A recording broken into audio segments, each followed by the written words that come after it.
네, 여러분 반갑습니다. 무역 통계 및 실습 제2주차 강의를 시작하도록 하겠습니다.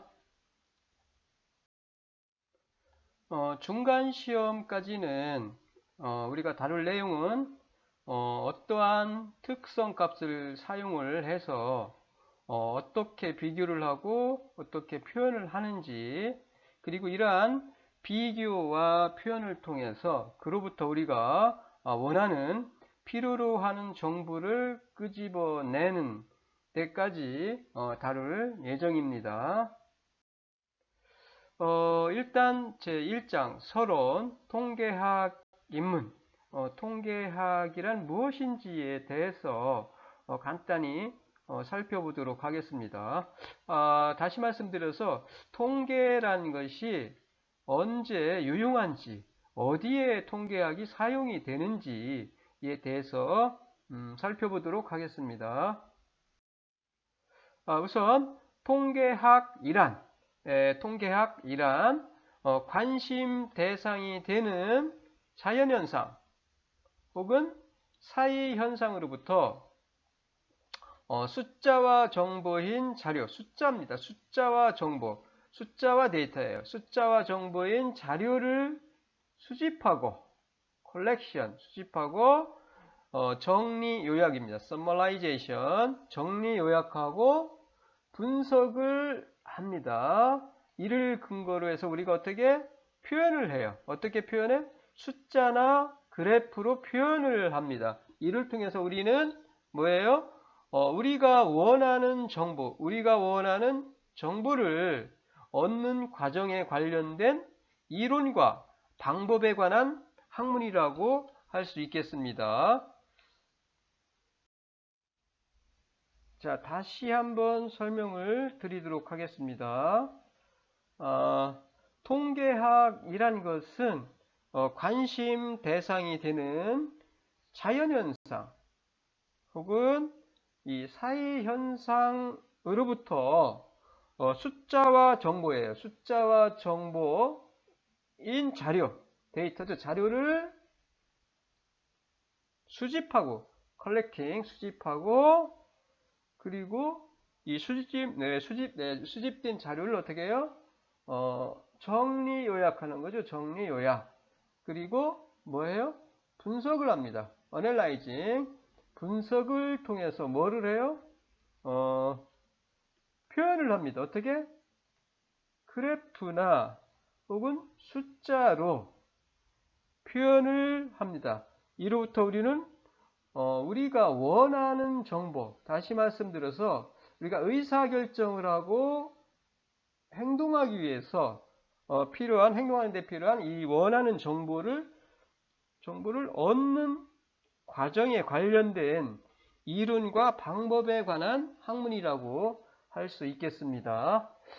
여기서 데이터란 이 자료죠. 숫자와 정보인 자료.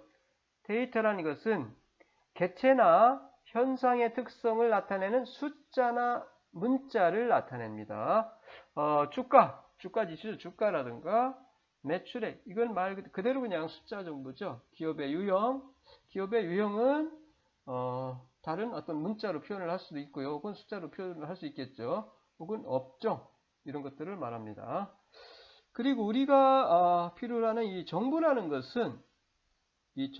것은 수신자에게 의미 있는 형태로 처리되고 현재와 미래의 활동이나 결정에서 실제나 인식면에서 영향을 주는 자료를 정보라고 합니다.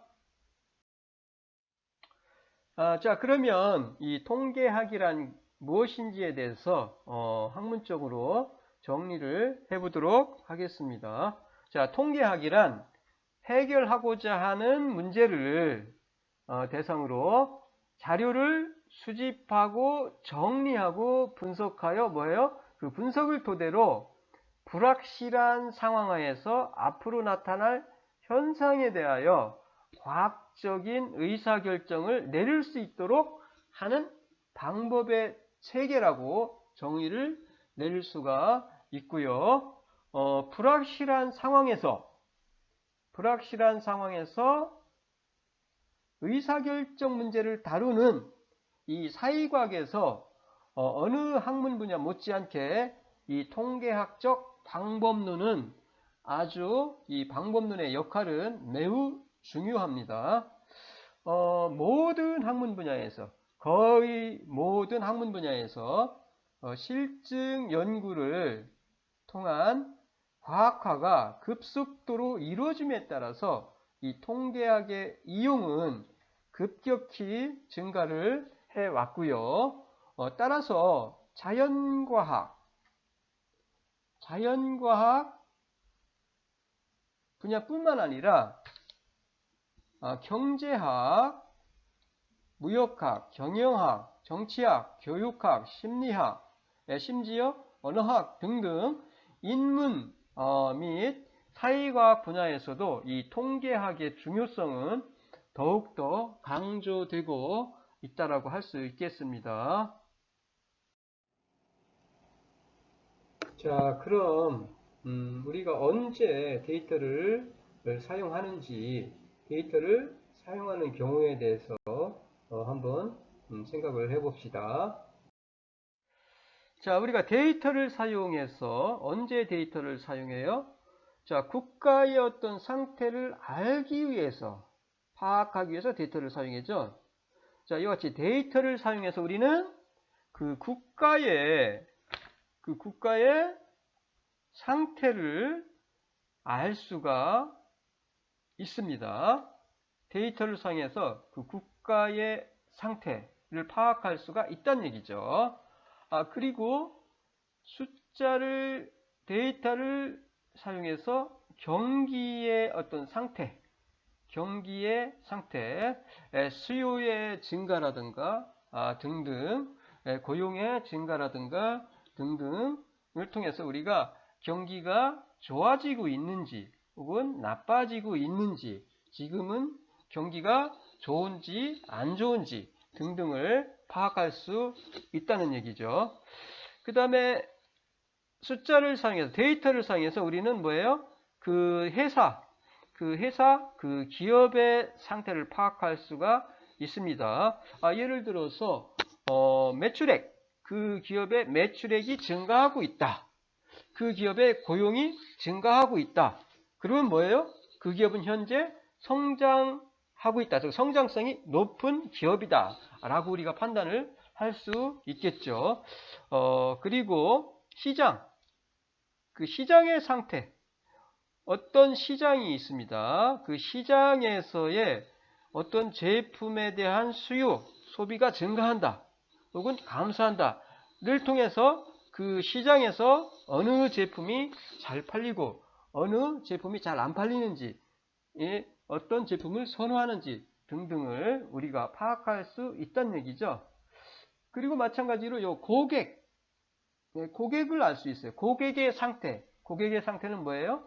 예를 들어서 어떤 제품, 핸드폰이 있다고 합시다. 그러면 그 핸드폰에 대한 그 고객들의 선호도, 사고자 하는 그 의지, 선호도 혹은 만족도 등등을 갖다가 데이터를 사용해서 우리가 그 고객의 상태를 안다는 얘기죠. 즉 고객의 상태를 알 수 있다는 얘기예요. 고객의 상태를 알고자 할 때 우리는 데이터를 사용합니다. 데이터를 사용해요. 그리고 데이터를 사용해서 그 고객이 어떠한지를 알 수가 있다는 얘기죠. 그리고 요 상대, 만약에 기업이다 라고 하면은 그 상대 기업, 경쟁 관계에 있는 그 상대 기업을 알기 위해서 뭘 사용해요? 그 기업과 관련된 데이터를 사용하는 거죠. 그러한 데이터를 사용해서 어떻게 해요? 그 상대 기업의 경쟁력, 그 상대 기업의 경쟁도를 파악할 수 있다는 얘기입니다. 이와 같이 상대를 알고자 할 때, 고객을 알고자 할 때, 시장을, 회사를, 경기를, 어떤 국가의 상태를 우리가 알고자 할 때 우리는 데이터를 사용합니다. 그리고 이와 같이 데이터를 사용해서 우리는 이 아래와 같은 대상의 어떤 상태를 파악을 할 수 있다는 얘기입니다. 자, 우리는 현상을 이와 같이 숫자로 파악을 해요. 측정을 합니다. 데이터를 사용해서 어떠한 현상, 어떤 대상을 숫자로 파악을 하고 측정을 해요. 그래서 신장이나 체중, 연간 소득 이런 것들은 말 그대로 숫자 정보죠. 숫자 정보. 그리고 만족도, 호감도 이거는 숫자 정보가 아닙니다. 주관적인 정보예요. 따라서 요 신장이나 체중은 어때요? 측정하기가 쉽다. 쉬워요. 그리고 연간 소득, 이 소득도 숫자 정보니까 마찬가지로 측정하기 쉬워요. 그런데 요 만족도나 호감도는 어때요? 주관적인 거죠. 숫자 정보가 아닙니다. 어떤 제품에 대해서 만족한다, 만족한다, 아주 만족한다, 매우 만족한다, 매우 만족한다 라고 하더라도 그 개개인이 만족하는 정도, 크기는 정확하게 측정할 수가 없습니다. 따라서 이거는 객관적인 정보가 아닌 주관적인 정보, 숫자화된 정보가 아니기 때문에 정확한 크기를 알 수 없기 때문에 뭐예요? 측정하기가 쉽지 않다 라고 말씀을 드릴 수가 있습니다. 자, 이어서 데이터를 사용해서 앞에서 말씀드렸듯이 어떤 현상, 어떤 대상에 대한 것을 숫자로 파악을 통해서 알 수가 있는데 이 신장이나 체중은 뭐예요? 이 신장이나 체중이라는 정보로부터, 자료로부터 우리는 뭘 알 수가 있어? 신체의 크기를 알 수가 있겠죠.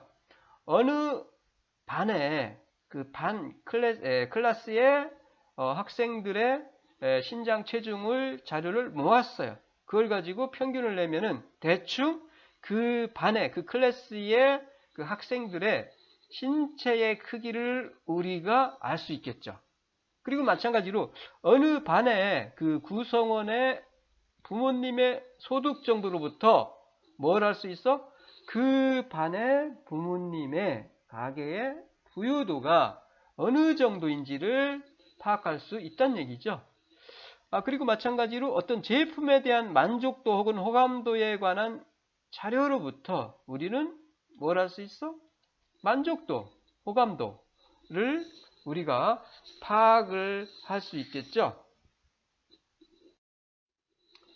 자, 이와 같이 우리는 국가의 상태, 경기 등등 어떤 상태를 알기 위해서, 어떤 것을 파악하기 위해서 뭐래요? 데이터를 사용합니다. 즉, 데이터를 사용해서 이러한 대상의 어떤 상태, 어떤 특징, 성격을 우리는 파악을 할 수 있다, 알 수 있다는 얘기입니다. 자, 그러면 앞에서 말씀드렸듯이 우리가 어떤 숫자를 통해서 우리가 데이터를 통해서 데이터를 사용해서 우리는 국가를 알 수 있다. 그 국가의 상태를 알 수 있다고 어떤 대상의 상태를 알 수 있다고 말씀을 드렸는데 이 통계라는 것이 언제 어떻게 시작했는지 그 통계에 대한 의미를 한번 생각을 해보도록 하겠습니다. 자, 통계 한문으로 쓰면 우리가 이렇게 쓸 수 있어요. 통계. 우선 이 통자라는 것은 전부란 뜻이에요. 전부. 즉 우리가 일상생활에서 통째로 라고 이렇게 사용할 수가 있죠. 그러니까 통째로라는 것은 전부란 얘기잖아요. 전부예요. 전부 뭐예요? 측정한다는 뜻이에요. 측정. 전부 측정한다는 뜻이에요. 전부. 직역하면은 이 통계를. 근데 이거를 의역을 하면 뭐예요? 모아서 해요. 자료를 모아서 뭐예요? 데이터를 모아서 계산한 수치가 바로 통계입니다. 통계. 자, 영어로는 뭐예요? statistics죠. 그래서 통계학이란 것은 어디서 출발했어? 요 스테이티스트를 보시면은 요 스테이티스트에서 요 스테이티스트의 어원은 요 스테이트와 같습니다. 스테이트와 동일 어원이에요. 따라서 우리가 요거를 스테이트학이라고 부를 수 있겠죠. 스테이트학. 뭐예요? 이게 무슨 학문이에요? 스테이트는 국가학이에요. 국가에 대한 학문이죠. 학문. 국가학. 스테이트학. 즉 뭐였냐면은 이 통계학이라는 것이 스테이틱스라는 것이 국가의 상태를 기술하는 학문이란 얘기예요. 국가의 상태를 기술하는 학문. 즉 통계는, 즉 스테이티스트는 언제 시작을 했어? 고대에 뭐예요? 국가의 상태를 기술하는 데서부터 시작을 했어요. 그래서 스테이티스트는 국가에 기술하는 학문이었다라고 할 수 있고요. 이러한 국가의 상태를 기술하는 것에서부터 시작을 했다라고 말씀을 드릴 수가 있습니다. 자, 그러면 우리가 어떤 국가, 어떤 그 나라의 어떤 상태를 알고자 한다면은 어떤 그와 관련된 데이터, 자료가 필요하죠. 예를 들어서 그 나라가 큰 나라인지 혹은 작은 나라인지 알고자 한다면은 무슨 자료가 필요해요? 이와 같은 자료, 즉 인구 혹은 국토 면적에 관한 데이터, 자료가 필요하겠죠. 즉 뭐예요? 인구 혹은 국토 면적이라는 데이터를 사용해서 우리는 그 나라가 큰 나라인지 작은 나라인지 파악할 수 있다는 얘기입니다. 그리고 우리는 그 나라가 성장하고 있는지 혹은 정체된 나라인지에 대해서 알고자 한다면은 GDP라든가 국내 총생산이라는 데이터 혹은 국내 총생산이라는 데이터로부터 그 성장률을 계산할 수 있는데, 그러한 그 경제 성장률, GDP의 추이 혹은 성장률의 추이로부터 그 나라가 성장하고 있는지 혹은 쇠퇴하고 있는지를 파악할 수 있겠죠. 그리고 그 나라가 성장하고 있는 나라인지를 알아보고자 한다면은 이와 관련된 GDP라든가 경제 성장률이라든가 이러한 데이터가 필요하겠죠. 그리고 평균 수명, 다시 말씀드려서 그 나라의 의료 보건 수준의 정도를 알고자 한다면은 이러한 데이터가 필요할 겁니다. 평균 수명, 예를 들어서 평균 수명. 자, 평균 수명이 상대적으로 길다. 수명이 길어요. 오래 살아. 장수국이야. 대체적으로. 수명이 길어요. 그러면 그 나라의 의료 보건 수준은 상대적으로 다른 나라에 비해서 좋다라고 판단을 할 수가 있는 거죠. 그리고 그 나라의 경제 상황 혹은 경기의 상태를 알고자 한다면은 이러한 정보를 통해서 이러한 데이터를 통해서 우리가 알 수 있겠죠. 뭐예요? 취업자 수, 그 다음에 완전 실업자, 그리고 완전 실업, 이로부터 우리는 완전 실업률이라는 데이터를 산출할 수 있는데, 취업자 수나 완전 실업자나 완전 실업률과 같은 데이터를 통해서 우리는 그 나라의 경기의 상태를 갖다가 파악할 수 있을 겁니다. 다시 말씀드려서 뭐예요? 그 나라의 경기 상태를 알고자 한다면은 이와 같이 취업자 수라든가 완전 실업자라든가 완전 실업률이라는 데이터를 가지고 파악을 할 수 있다는 얘기입니다. 그리고 여기서 마지막으로 범죄 건수라는 데이터로부터 우리는 뭘 알 수가 있어요? 그 나라가 안전한지, 치안의 그 정도, 안전한 나라인지 안전하지 않은 나라인지를 갖다 우리가 파악할 수 있겠죠. 다시 말씀드려서 그 나라가 안전한지 안전하지 않은지에 대한 그 상태를 알고자 한다면은 뭐가 필요해요? 이와 같이 범죄 건수가 라는 데이터가 필요하겠죠. 이와 같이 우리는 그 어떤 국가의 상태를 알고자 한다면은 이러한 데이터가 필요하다는 얘기예요. 그리고 우리는 이러한 데이터를 사용해서 뭐예요? 그 나라, 어떤 나라의 그 국가, 그 나라의 상태를 파악할 수 있다는 얘기입니다.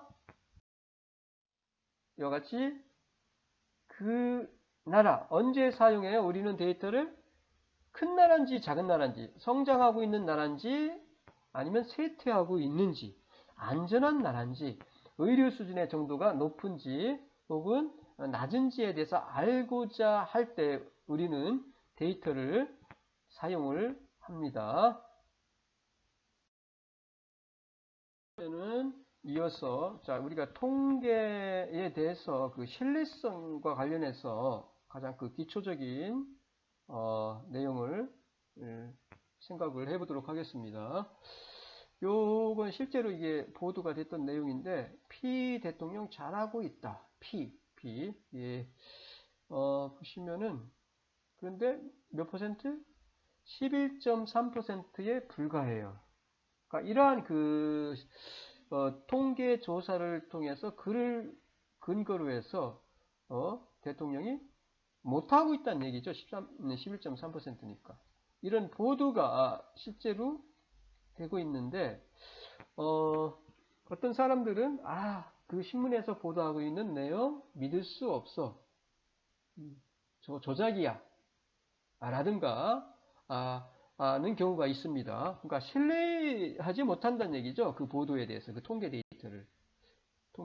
실제로 이와 같이 보도가 되는데, 믿지 못한다. 라고 하는 경우가 참 많아요. 왜 이런 현상이 일어나느냐라는 얘기입니다.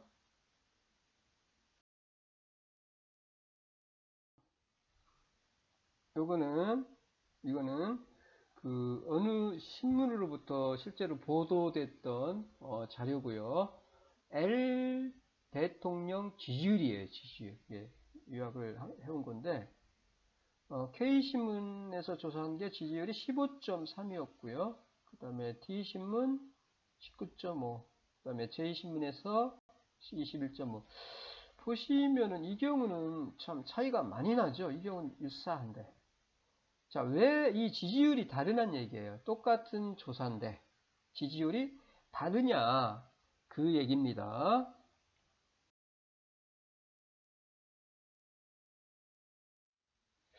그리고 예전에 지난 대선 대선 전에 그 주자의 그 여론조사, 실제로 이게 여론조사 했던 건데, 보시면은 조금씩 달라요. 이게 다릅니다.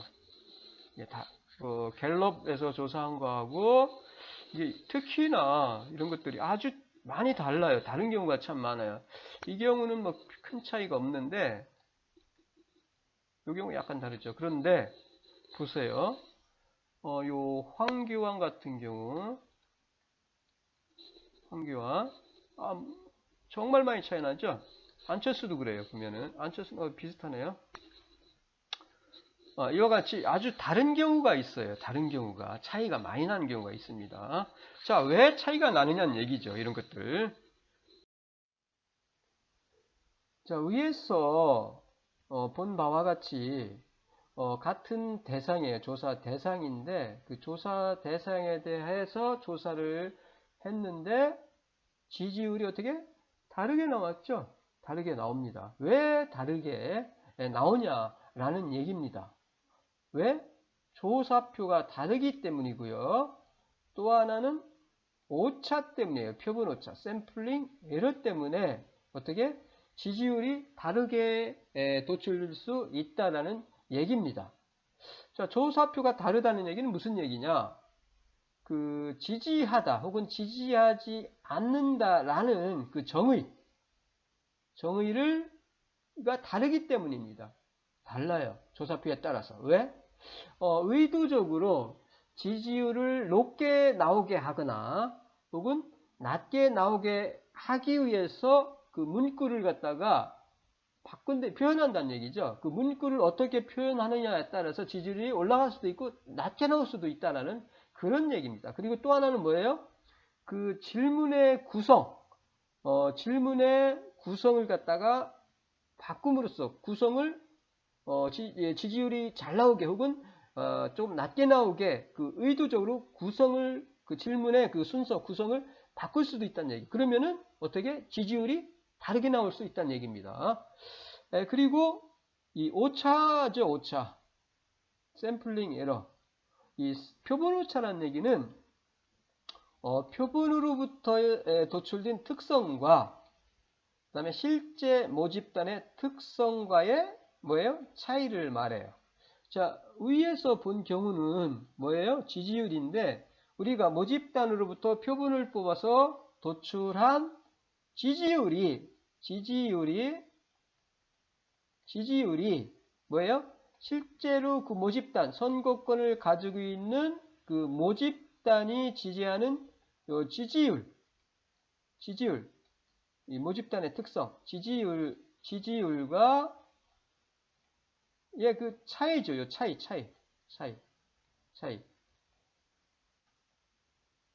그러니까 일반적으로 우리는 전수조사를 하면은 이 오차는 발생하지 않습니다. 하지만 전수조사를 하다 보면은 비용도 많이 들고요. 그리고 뭘도 많이 들어요? 시간도 많이 들어요. 그리고 우리가 원하는 그 정보를 빨리 알고 싶어요. 예를 들어서 하루 이틀 안에 알고 싶어요. 하지만 전수조사를 하려면은 하루 이틀 만에 조사할 수가 없어요. 그러니까 어떻게 해요? 보통 모집단에서 표본을 뽑아서 표본을 통해서 그 모집단에 대한 특성, 모집단의 지지율을 우리가 조사를 하는 거죠. 그러다 보면 뭐가 발생해요? 오차가 발생하죠. 샘플링 에러가. 따라서 뭐예요? 지지율이 다른 이유는 조사표가 다르기 때문에 그리고 요 오차 때문에 지지율이 다르게 도출될 수 있다는 얘기입니다.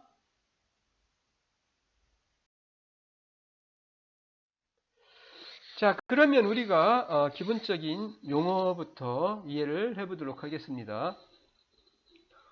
모집단입니다. 모집단. 그 다음에 표본이에요. 표본.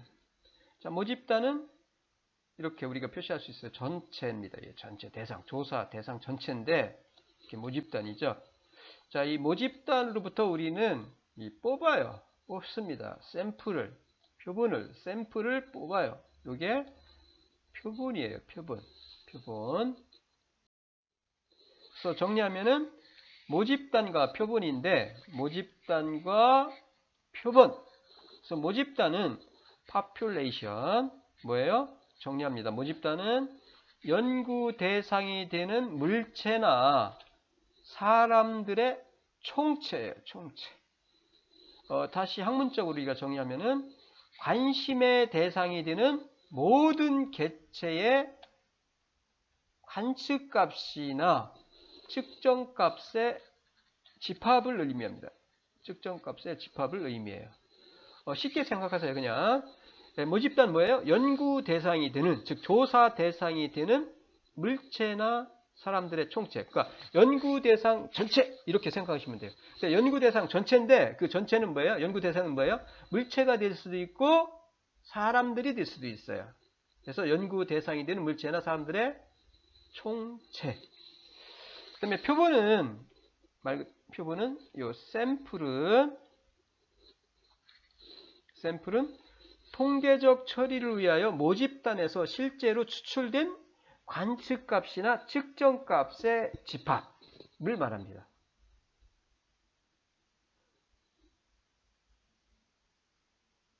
그러니까 쉽게 어떻게 모집단에서 통계적 처리를 위해서 통계적 처리를 하기 위해서 모집단에서 실제로 추출된 관측 값의 집합이라고 생각을 하시면 되고요. 그리고 요 모수는 파라미터. 모수는 그 모집단의 특성을 식별할 수 있는 수치적 지표예요. 그냥 모수는 그 모집단의 특성을 나타내는 수치라고 생각하시면 됩니다. 수치. 예를 들어서 평균, 표준 편차, 분산 등등 이런 것들이죠. 예를 들어서 어떤 반의 성적, 그 반에 예를 들어서 상대의 그 학업의 달성도를 조사하기 위해서 상대 상대 전체에서 예를 들어서 100명을 뽑았어요. 그럼 100명을 뽑은 그건 뭐예요? 실제로 관측값을 측정하기 위해서 실제로 추출된 집합이죠, 집합. 관측값의 집합이에요. 뽑아서 성적을 하나하나씩 그 100명에 대한 성적을 우리가 관측값, 측정값을 모아놓은 게 바로 이 표본이죠. 그러면 그 모아놓은 성적으로부터 하나하나의 100명의 학생에 대한 그 성적을 가지고 우리가 평균을 낼 수 있는데 그 평균을 내죠. 그럼 그 평균이 뭐예요? 바로 모수가 된다는 얘기예요. 모수. 그 평균이 표본으로부터 계산한 그 평균이 바로 뭐예요? 모집단을 나타낸다는 얘기예요. 모집단의 평균을. 그래서 모수는 모집단의 특성을 식별할 수 있는 수치적인 지표, 즉 평균이나 표준 편차나 분산이나 이런 것들이 바로 모수가 됩니다. 자, 이와 같이 우리는 모집단으로부터 뽑아요. 표본을 실제로 뽑습니다. 뽑아서 그 관측, 이 하나하나의 대상의 그 값들을 모아놓죠. 이게 표본입니다. 집합이죠. 집합, 관측값의 집합이죠. 그러니까 하나하나의 관측값, 학생의 성적, 하나의 그 개개의 학생의 성적이에요. 뽑아놓은 이 표본. 그러면 이 관측값이 성적이죠. 관측값이 성적인데 이거를 뭐예요? 집합이잖아요. 관측값의 집합이 바로 표본이에요. 실제로 추출된 관측값의 집합이 표본입니다. 그래서 우리는 이와 같이 요 학생의 성적, 이 학생의 성적 해서 성적으로부터 우리는 어떻게 표본의 특성값을 계산할 수 있겠죠. 예를 들어서 평균을, 그 성적의 평균을 계산할 수 있어요. 이걸로부터 어떻게 우리는 모집단의 특성값을 추측을 합니다. 즉 모수죠. 모수.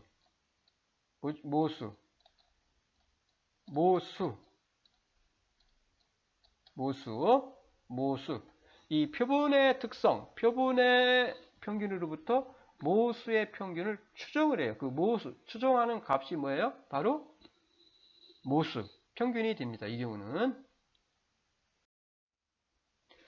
자, 다시 정리하겠습니다. 통계학은 기술통계학과 추측통계학, 추정통계학으로 우리가 크게 나눌 수가 있고요. 기술통계학이라는 것을 기술하는 걸 말해요. 서술하는 거, 기술. 그래서 기술통계학은 그냥 자료를 어떻게 우리가 수집한 자료를 정리하고 요약하는 방법, 서머라이징 하는 방법이에요. 그래서 요약해서 뭘 해요? 이걸 어떻게 표현해요? 표나 그래프로 표현을 하죠. 자, 이로부터 우리는 뭘 해요? 우리가 필요하는 정보를 갖다 끄집어낼 수 있죠. 도출할 수가 있습니다. 여기까지가 기술통계학이고요. 그리고 이 추측통계학은 정보를 분석을 하여 어떻게 모집단의 특성을 과학적으로 추론하는 방법이 뭐예요? 추측통계학입니다. 그냥 요약하는 데서 끝나는 것이 아니라 이로부터 뭐예요? 모집단의 특성을 추론하는 거죠. 추정하는 거죠. 이게 바로 추측통계학입니다. 뭐 t-테스트라든가 아노바 분석이나 뭐 회귀 분석 등등이 있습니다. 자, 다시 한번. 자, 이와 같이 우리는 통계학을 기술통계학과 추측통계학으로 구분할 수가 있는데, 기술통계학은 자료를 정리하고 요약하는 거죠. 요약하는 방법을 기술통계학이라고 하고요. 표나 그래프로 요약을 통해서 표나 그래프로 나타내는데, 이와 같이 자료를 요약하고 그로부터 그냥 결론을 내리는 거예요. 어떻게? 요약을 통해서 표나 그래프로 나타냄으로써 그로부터 그걸 그냥 우리가 해석을 해서 결론을 내리는 거죠.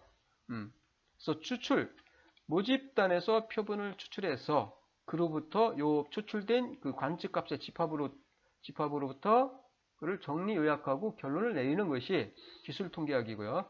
그리고 한 단계 더 나아가죠. 뭐예요? 여기서부터 요 표본으로부터 추출된 특성 값으로부터 뭐를 추측해? 모집단의 특성에 대해서 추출하는 것이 추측 통계학입니다. 추측 통계학. 추측 통계학.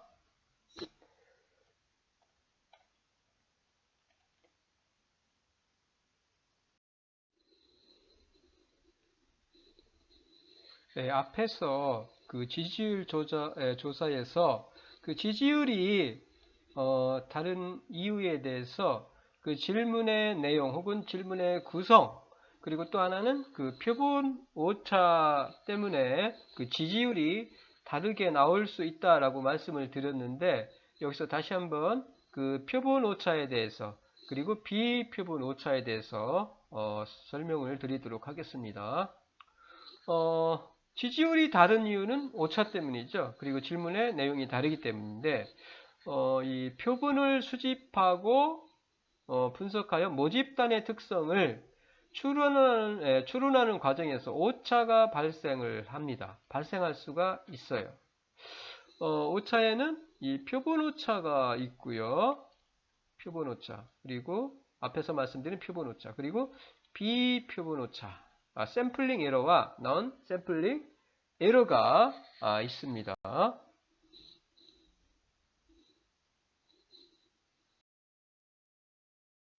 자, 그럼 표본 오차라는 것은 다시 한번 설명드릴게요. 샘플링 에러인데 표본 오차, 샘플링 에러. 이 앞에서도 말씀드렸지만 표본 오차는 표본으로부터 도출된 특성과 실제 모집단의 특성과의 차이를 말합니다. 예를 들어서 대통령 선거 후보자 표본조사에 의해서 지지도 조사를 했어요. 이 대통령 선거 후보자에 대한 그 표본 조사를 통해서 우리가 지지도를 조사를 했더니 뭐예요? 35%가 나왔습니다.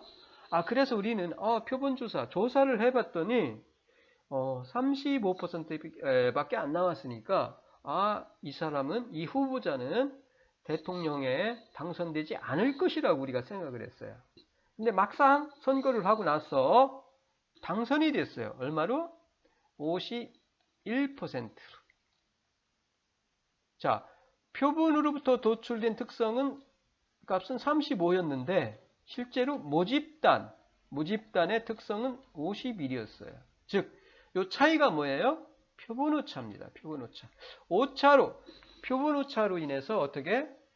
이 오차가 발생했기 때문에 어떻게? 제대로, 그러니까 이 후보자가 대통령에 당선될지 안 될지에 대한 그런 추정에서 이와 같은 오류가 발생한 거죠. 그 다음에 비표본 오차. 비표본 오차는 non sampling error. 그래서 비표본 오차는 표본을 추출하여 통계 자료를 수집을 하고, 통계 자료를 표본 추출해서 어떻게 해요? 통계 자료 수집하잖아요. 그리고 기록하죠. 그런 과정에서 발생하는 오차예요. 발생하는 오차. 예를 들어서 이 비과학적으로 표본을 추출했을 때,